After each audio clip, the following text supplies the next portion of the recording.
Welcome back, everyone. Shavkat Rakhmonov, NOMAD, 18-0, all finishes. One of the most exciting prospects, the most dangerous prospects we've had in a long time. To have all finishes and to be so well-rounded, on the feet and on the ground, to have that threat everywhere is so rare. And, it's why he's such a standout. The guy is a stone-faced killer, and he's willing to take on absolutely anyone in this division. He called everyone out. Bilal Muhammad falling out of their fight, UFC 310. In steps Ian Garry. What a matchup. He was willing to fight anyone. It would have been so easy for Shavkat Rakhmonov to sit on the sidelines, wait for his title shot, wait for the champion. But no, that's not what he's about at all. He was calling out everyone in that division. He wanted to fight, wanted to stay on the card, and was willing to fight, like I said, another top contender, which just goes to show you how confident he is in his abilities. There was a lot of names thrown in that hat, but we get Ian Garry.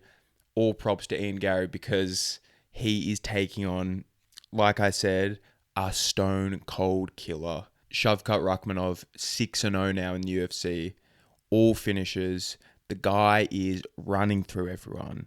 And, a really avoided name. I'm sure there are a lot of people who got a Shavkat Rakhmonov contract in their email and turned that one down. It makes sense. The guy is an absolute savage and he's a different caliber of fighter. Him willing to fight any of these new top contenders to stay on the card just goes to show you his mindset. Let's move into the actual fight between him and Ian Garry. Ian Garry, like I said, very gangster move, taking this fight against Shavkat. Such short notice. Yes, he was preparing for a fight with Joaquin Buckley, but this is a whole different step up. These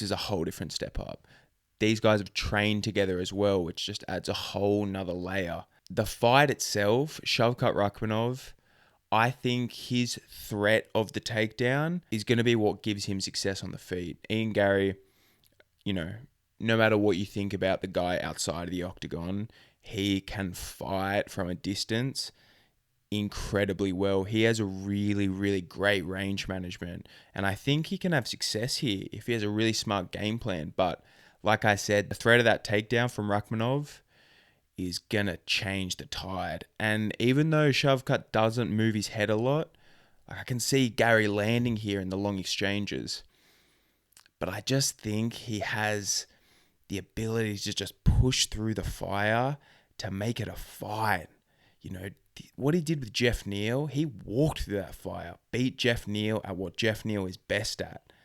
Who has the power to stand there and trade with Jeff Neal like that, to take his best shots? Not the smartest game plan. We saw in Ian Garry's fight against Jeff Neal, he took virtually no damage. Much cleaner performance.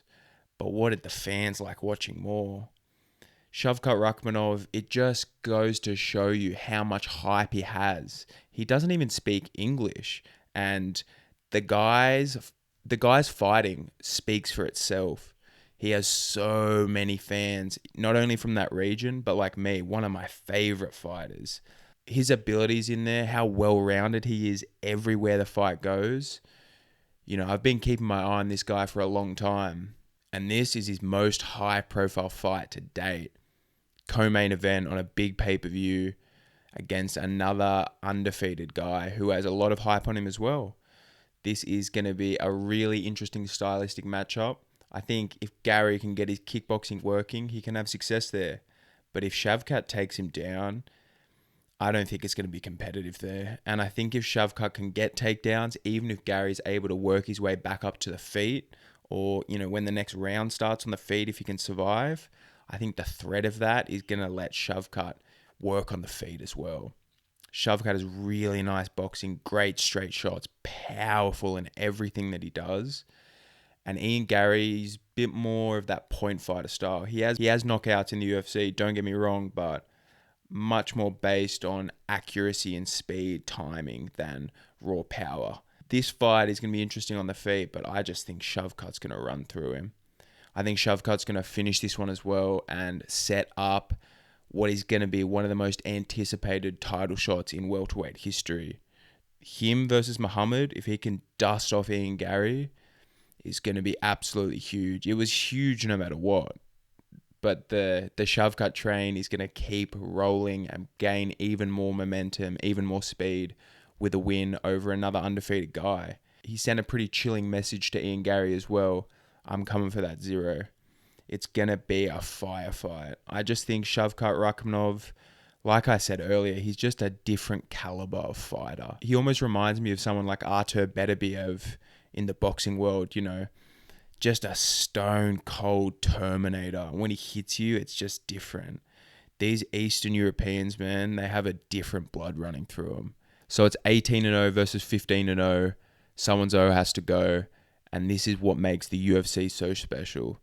To get this matchup on short notice, it's spectacular matchmaking. The fight itself is incredible. I think more people potentially are going to be, you know, interested in seeing this one over the Muhammad fight.